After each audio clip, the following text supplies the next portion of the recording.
रीवा के civil line police ने एक ऐसे युवक को गिरफ्तार किया है जिसके द्वारा फर्जी दस्तावेज तैयार कर नौकरी दिलाने का फर्जीवाड़ा किया जाता था। युवक ने रीवा कलेक्टर के नाम पर अपने भाई की ज्वाइनिंग के लिए फ़ोन किया, जिसकी शिकायत रीवा कलेक्टर से की गई थी, जिसके बाद युवक के फर्जीवाड़े का पर्दाफाश हो गया और उसे गिरफ्तार कर लिया गया है। पकड़ा गया युवक पहले भी कोर्ट में फर्जी दस्तावेज प्रस्तुत करने के मामले में गिरफ्तार हो चुका है। रीवा के कलेक्ट्रेट कार्यालय में पदस्थ कलेक्टर के रीडर ब्रजेश सिंह ने पुलिस को जानकारी दी थी कि किसी अज्ञात व्यक्ति द्वारा कलेक्टर मनोज पुष्प के नाम पर MP-1 लिमिटेड के वरिष्ठ सलाहकार कमलेश सेन को फोन किया गया था और एक युवक के नियुक्ति पत्र को लेकर बात की गई थी। इसकी जानकारी कमलेश सेन द्वारा पत्र के माध्यम से कलेक्टर रीवा को दी गई थी, जिसकी शिकायत सिविल लाइन थाने में दर्ज कराई गई। शिकायत के आधार पर पुलिस ने मामले की जांच शुरू की। जांच के दौरान पुलिस ने शक के आधार पर उत्तर प्रदेश के प्रयागराज के कौंधियार के रहने वाले नीलेश कुमार द्विवेदी को गिरफ्तार किया था, जिसके बाद पूछताछ में आरोपी ने फर्जीवाड़े की बात को कबूल किया।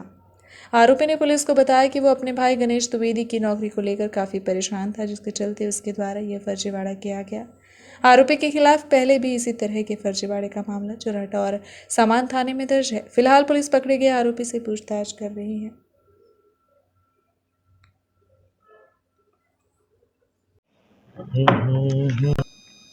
सर, ये कलेक्ट्रेट कार्यालय में एक 420 का कुछ मामला है, का पूरा मामला।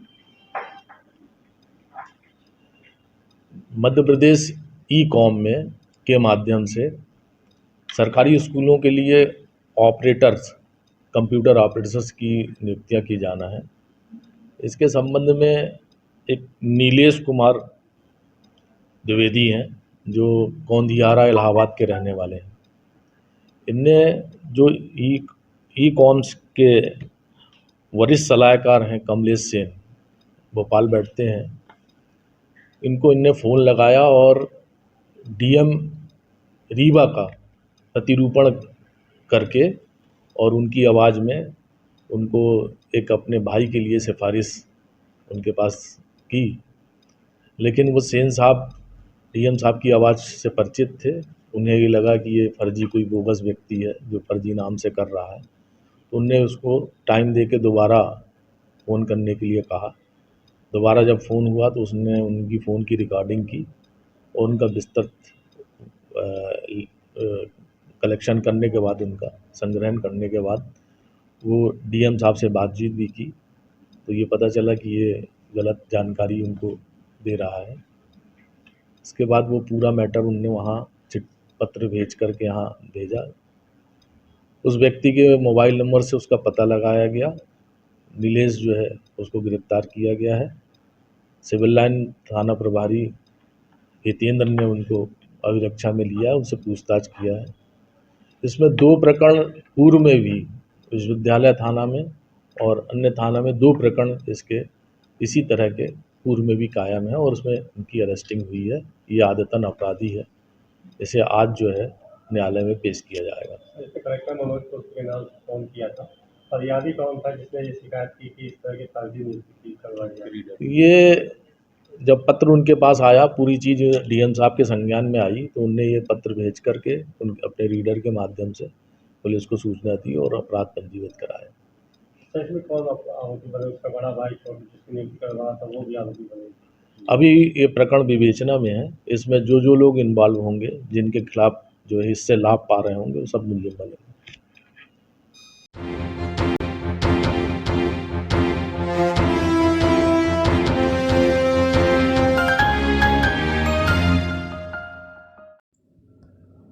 मध्य प्रदेश के रीवा जिले के नईगढ़ी थाना क्षेत्र से एक युवती के साथ गैंग रेप का सनसनीखेज मामला सामने आया है। यहां अपने दोस्त के साथ अष्टभुजी माता मंदिर आई किशोरी से गैंग रेप की घटना को अंजाम देते हुए उसके साथ मारपीट कर उसका मोबाइल व पायल छीन लिया गया। पुलिस ने इस मामले में 2 आरोपियों की पहचान कर उन्हें गिरफ्तार कर लिया है। अष्टभुजी माता मंदिर में एक किशोरी अपने दोस्त के साथ दोपहर घूमने के लिए आई थी। मंदिर में दर्शन करने के बाद वे समीप ही बैठकर बातचीत कर रहे थे। उसी समय आधा दर्जन युवक वहां पहुंच गए। आरोपी उनको धमकाने लगे और युवक के सामने किशोरी को घसीट कर ले गए। इस दौरान एक एक करके आधा दर्जन युवकों ने पीड़िता के साथ दरिंदगी की। करीब 1 घंटे से ज़्यादा समय तक आरोपी उनको बंधक बनाए रहे और उनके चंगुल में फंसी किशोरी व उसका दोस्त आरोपियों से रहम की भीख मांगते रहे, लेकिन उन्होंने कोई रहम नहीं दिखाई। आरोपियों की दरिंदगी सिर्फ यहीं तक नहीं रुकी। घटना के बाद उन्होंने किशोरी से मारपीट कर मोबाइल पाल तक छीन लिया। बाद में 3 आरोपी गिरफ्तार हुए और बाकियों की तलाश जारी है। इस खौफनाक घटना का शिकार हुई पीड़िता आरोपियों के खिलाफ रिपोर्ट लिखाने तक को तैयार नहीं थी। आरोपियों ने घटना किसी को बताने पर जान से मारने की धमकी दी। बाद में पुलिस ने उसको समझाइश दी। खुद एसडीओपी ने उससे बात की और आरोपियों के खिलाफ कड़ी कार्यवाही करने का भरोसा दिलाया। उसके बाद पीड़िता शिकायत दर्ज करवाने को राजी हुई। पुलिस ने तत्काल प्रकरण पंजीबद्ध कर लिया है और आरोपी की 6 की संख्या में थे, जिनमें से 2 आरोपियों की पहचान कर ली गई है और उन्हें गिरफ्तार कर लिया है और बाकी आरोपियों की तलाश में जुटी हुई है पुलिस। वहीं सर्चिंग कर गांव में दबिश दी जा रही है। मामला सामने आया, क्या पूरा इसमें कार्रवाई हुई? एक कल 16 की घटना है, ये 16/9 की। इसमें एक जो बच्ची है अपने मित्र के साथ में नई गढ़ी क्षेत्र के अंदर जो हिंदू माता मंदिर है, अष्टभुजी माता मंदिर, अष्टभुजी माता मंदिर के पीछे जो जंगल लगा हुआ है वहाँ पे गई थी और कुछ शरारती तत्व वहाँ पहले से मौजूद थे। उन लोगों ने इसके साथ छेड़छाड़ किया और फिर पकड़ के लेकर के जंगल में गए और उनने उनके साथ में दुष्कर्म किया। जिसकी सूचना पुलिस को मिली, पुलिस ने तत्काल मुकदमा कायम किया है। इसमें 6 बच्चों की संलिप्तता आरोपियों की पाई गई, उसमें कुछ माइनर भी बच्चे हैं और सभी कम उम्र के लड़के हैं। इसमें से 3 लोगों को गिरफ्तार किया गया है, जिसमें शिव यादव, आपका किशन बहलिया और विद्या सागर, ये 3 लोगों को अरेस्ट किया गया है। शेष 3 के लिए जो है टीम रवाना है और जल्दी ही वो पुलिस की गिरफ्त में आ जाएंगे।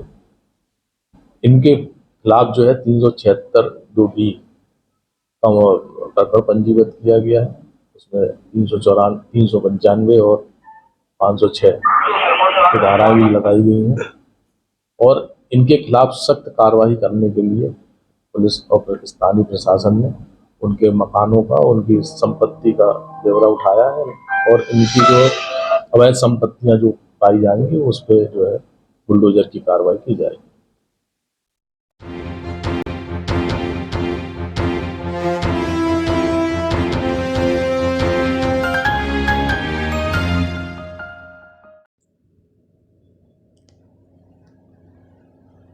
विधायक केपी त्रिपाठी ने लगाई नमो हितग्राही चौपाल। चचाई में मुख्यमंत्री जनसेवा अभियान का किया शुभारंभ। प्रधानमंत्री नरेंद्र मोदी के जन्मदिन के अवसर पर 17 सितंबर से 31 अक्टूबर तक मध्य प्रदेश के मुख्यमंत्री शिवराज सिंह चौहान के निर्णय अनुसार पूरे प्रदेश में मुख्यमंत्री जनसेवा अभियान चलाया जा रहा है, जिसके तारतम्य में 17 सितंबर को सिमरिया विधानसभा क्षेत्र के ग्राम चचाई में विधायक केपी त्रिपाठी ने नमो हितग्राही चौपाल का शुभारंभ करते हुए भारतीय जनता पार्टी के नेतृत्व वाली केंद्र एवं मध्य प्रदेश की डबल इंजन की सरकार द्वारा चलाई जा रही विभिन्न जन कल्याणकारी योजनाओं के लाभान्वित को लाभ वितरित किए। कार्यक्रम में उपस्थित जनसमूह को संबोधित करते हुए केपी त्रिपाठी ने बताया कि मुख्यमंत्री जनसेवा अभियान अंतर्गत आज से जन कल्याणकारी कार्यक्रमों के आयोजन प्रारंभ हो गए हैं। इन कार्यक्रमों में मुख्य रूप से हितग्राही मूलक योजनाओं में हित लाभ वितरित किए जाएंगे। समाज के सभी वर्ग की सेवा के लिए संकल्पित मध्य प्रदेश की सरकार द्वारा आज से प्रारंभ किया गया मुख्यमंत्री जन सेवा अभियान एक ऐसा अभियान है जिसमें समाज के सभी वर्ग की सेवा की जाएगी तथा अलग अलग जन कल्याणकारी योजनाओं में पात्र सभी हितग्राहियों को योजना का लाभ घर बैठे ही दिलाया जाएगा, जिसका प्रथम चरण 18 सितंबर से 30 सितंबर 2022 तक है तथा द्वितीय चरण 1 अक्टूबर से 31 अक्टूबर तक होगा। निर्देशानुसार संबंधित अधिकारी एवं कर्मचारी निर्धारित क्लस्टर में उपस्थित रहकर आवेदनों का निराकरण सुनिश्चित करेंगे। उन्होंने कहा कि योजना के प्रति जागरूकता लाने की आवश्यकता है ताकि इससे लाभ प्राप्त करने वाले लाभार्थी को यदि किसी कारणवश इसका लाभ नहीं मिलता है तो वे उपयुक्त मंच पर इसकी गुहार लगा सकें। उन्होंने कहा कि सरकार की जन कल्याणकारी योजनाओं को जिले में प्रभावी तौर से लागू करते हुए उनका समुचित लाभ पात्र वंचित वर्ग को सुनिश्चित किया जाना चाहिए, जिससे विकास की गति अवरुद्ध न हो। इसके लिए सभी विभाग आपसी समन्वय के साथ कार्य करते हुए विभिन्न समस्याओं का सरलता से निस्तारण कर सकते हैं। ऐसे में सभी अधिकारी सरकार की जन कल्याणकारी योजनाओं को गंभीरता से लेकर उन्हें समय पर आमजन को लाभ दिलाने का प्रयास करें।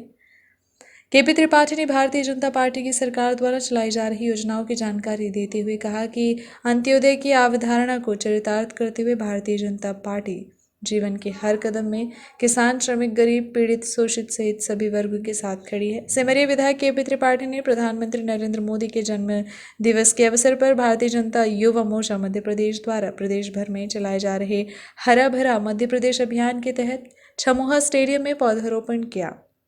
इस दौरान प्रधानमंत्री के 72वें जन्मदिन के उपलक्ष्य पर पार्टी कार्यकर्ताओं तथा वरिष्ठ समाज सेवियों द्वारा कुल 72 पौधे रोपित कर प्रधानमंत्री नरेंद्र मोदी के उत्तम स्वास्थ्य की दीर्घायु होने की मनोकामना की गई।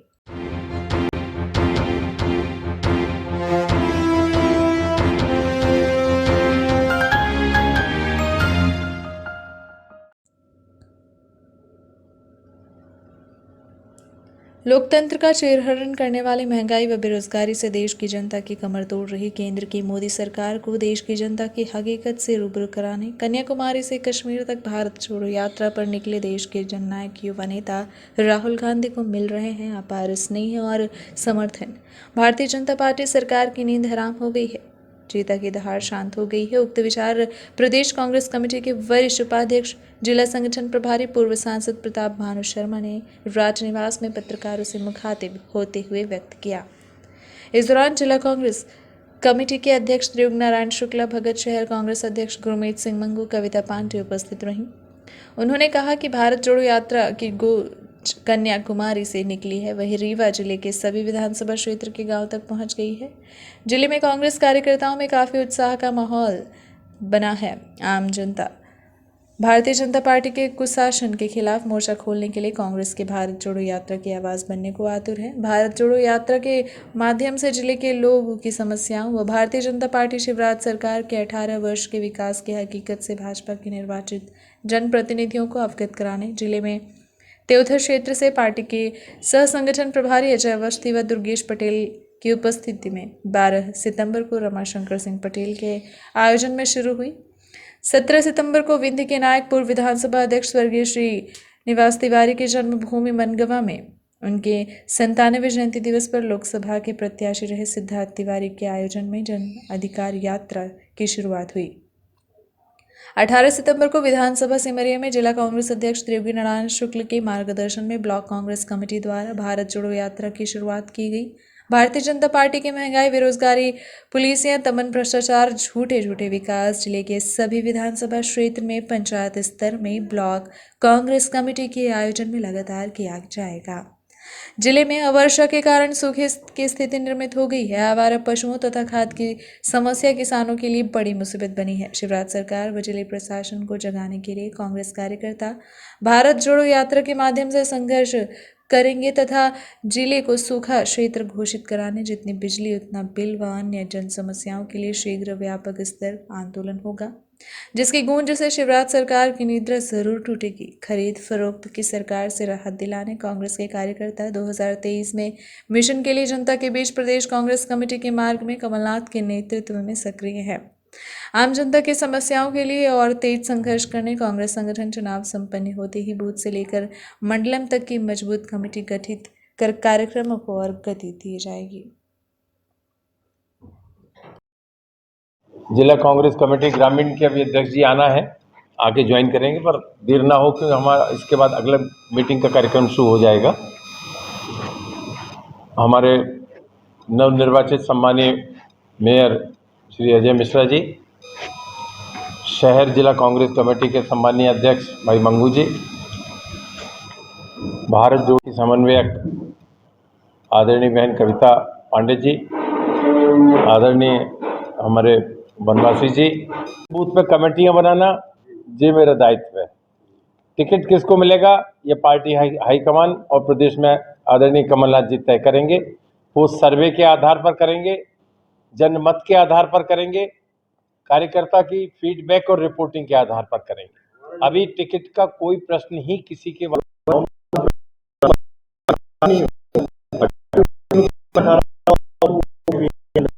क्या 23 में ये मुद्दा बड़ा हो पाए?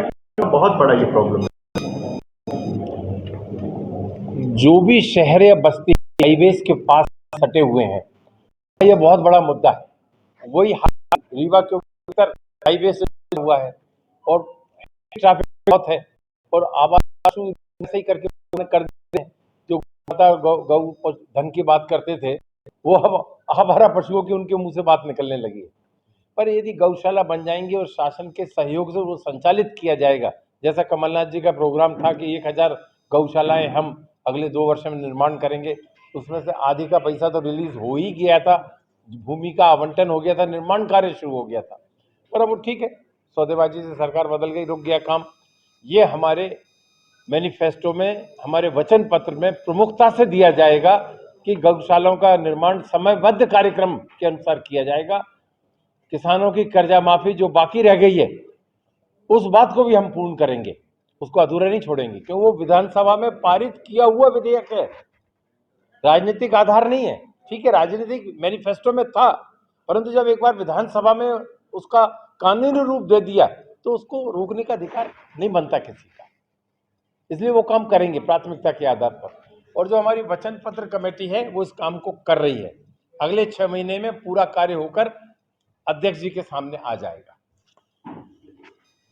और सांच को आंच नहीं, ये इस भूमिका में रीवा जिले की पत्रकारिता ने नगर में माहौल बनाने में, कांग्रेस को विजयी बनाने में और अजय मिश्रा बाबा को अपना सहयोग और आशीर्वाद देने में कांग्रेस पार्टी को पूरा सहयोग दिया। प्रदेश कांग्रेस कमेटी की ओर से, जिला कांग्रेस कमेटी की ओर से और कांग्रेस परिवार के कार्यकर्ताओं की ओर से मैं आपका हृदय से आभार मानता हूं। आज जिस मकसद से ये पत्रकार वार्ता और आपसे चर्चा करने की ये भूमिका बनी है, उसमें 2 मुख्य कार्यक्रम हैं। एक तो जो राहुल गांधी जी कन्याकुमारी से कश्मीर तक 3500 किलोमीटर की पदयात्रा कर रहे हैं, लोगों से मिलने के लिए, जन समस्याओं को उठाने के लिए, सरकार के कुशासन के बारे में जनता को अवेयरनेस हो, समझें कि बेरोजगारी के बारे में क्या समस्या, कितनी मुँह बाए खड़ी है, किसानों की समस्याएं क्या है, महंगाई आसमान छू रही है, किस तरह से दिन दूनी रात चौगनी बढ़ रही हैं कीमतें। पहले कहते थे पेट्रोलियम अंतर्राष्ट्रीय बाजार में दाम बढ़ रहे हैं, तो हमारे यहाँ भी उसका असर हो रहा है। जब 125 और 120 डॉलर था, तब 100 और 110, 115 तक पहुंच गया पेट्रोल और डीजल। आज तो 80-85 डॉलर प्रति बैरल हो गया। ये भाजपा की केंद्र सरकार कम करने के लिए सोच ही नहीं रही, विचार ही नहीं कर रही, कमी नहीं कर रही, उसका असर ही नहीं दिख रहा है। और उसका पेट्रोलियम पदार्थ क्योंकि ट्रांसपोर्ट में भी लगता है, कृषि में भी लगता है, हर एक छोटे छोटे यूथ जो मोटरसाइकिल और कार आजकल बहुत बड़े पॉपुलर व्हीकल्स हो गई हैं, इनमें भी लगता है। कितना जेब पे खर्चा दुगना हो गया, घर एक मध्यम परिवार को चलाने का खर्चा दुगना हो गया। जो 400 रुपए का सिलेंडर था, पिछली मीटिंग में मैंने आपसे 800-900 बताया था, आज 1150 हो गया। 6 महीने 5 महीने पहले की बात है। तो ये दिन दूनी रात चौगनी कीमतें जो बढ़ रही हैं, जनता परेशान है। इसके मुद्दे संसद में बहस कर नहीं रहे वो, और सब कहते हैं महंगाई बढ़ी नहीं। इनके कहने की भी हद होती है सरकार के बेशर्मी की। संसद में स्वीकार नहीं करते। जब कोरोना में 40 लाख लोग देश में मर जाते हैं, संसद में कहते हैं हम पे आंकड़ा नहीं है, हम पे जानकारी नहीं है। तो कांग्रेस के पास क्या विकल्प था? राहुल गांधी ने एक पदयात्रा कार्यक्रम राष्ट्रीय कार्यक्रम के रूप में दिया और कन्याकुमारी से कश्मीर तक अगले 5-5.5 महीनों में इस काम को पूरा किया जाएगा।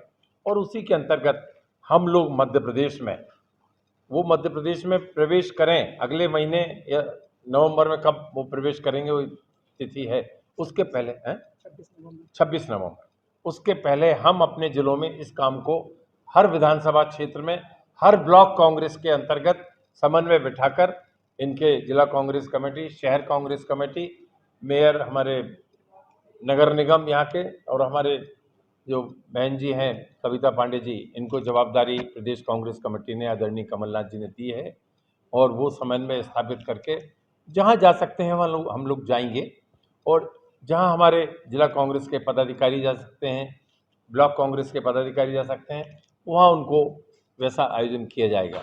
और हमारा ये प्रयास होगा कि हम हर विधानसभा में ब्लॉक, मंडलम और सेक्टर तक, सेक्टर माने पंचायत स्तर तक पहुंचकर इन पदयात्राओं का एक अच्छा प्रभावी कार्यक्रम दे दें और जनता जनार्दन तक उन मुद्दों को पहुंचाएं जो आज ज्वलंत समस्या बन गई हैं। और राहुल गांधी जी को क्यों मजबूर होकर ये सड़क पर उतरकर पदयात्रा करनी पड़ी, और उसमें भी इनका गोदी मीडिया, इनके प्रचारक, इनके झूठ बोलने वाले लोग किस तरह से प्रचारित कर रहे हैं, ये छिपा नहीं है, मुझे कहने की जरूरत भी नहीं है। स्वामी विवेकानंद जी के पवित्र स्थान से आशीर्वाद लेकर परिक्रमा कर कर उनकी प्रतिमा का राहुल गांधी जी ने ये पदयात्रा शुरू करी। इसके बाद भी हमने ये देखा कि अंधभक्तों ने ये कहा कि वहाँ कन्याकुमारी में विवेकानंद स्वामी जी का आशीर्वाद नहीं लिया। झूठ की इंतहा जो होती है वो प्रचारित किया गया प्रेस कॉन्फ्रेंस लेकर, फिर वीडियो कांग्रेस पार्टी ने भी उसकी काट में दिया। तो ये नेगेटिविटी जब तक इनके दिमाग से नहीं निकलेगी, कांग्रेस की बुराई करना, कुर्सी के लिए कांग्रेस की सरकारों को गिराना, विपक्ष की सरकारों को गिराना, ये भाजपा का एक ऐसा हथियार बन गया है कि जो एक संविधान के लिए, भारत के लोकतंत्र के लिए वास्तव में एक चिंता का विषय हो गया है। इसलिए ये सब मुद्दे इस यात्रा के दौरान आएंगे और भाजपा का नेतृत्व इसलिए ज़्यादा चिंतित है। चरित्र हनन के प्रयास हैं, झूठ बोलने के प्रयास हैं, और जिस तरह से इस पवित्र भारत जोड़ो पदयात्रा के लिए चलाया जा रहा है कांग्रेस के द्वारा, हर प्रदेश में जो हजारों लाखों लोग जुड़ रहे हैं, नौजवान जुड़ रहे हैं, बुजुर्ग जुड़ रहे हैं, माता बहनें मिल रही हैं, छोटे छोटे बच्चे, एक अद्भुत अनुभव राहुल गांधी के लिए भी हो रहा है। हम सब इस पदयात्रा का स्वागत करते हैं और आप सबसे जो हमारा यहाँ रीवा का नेतृत्व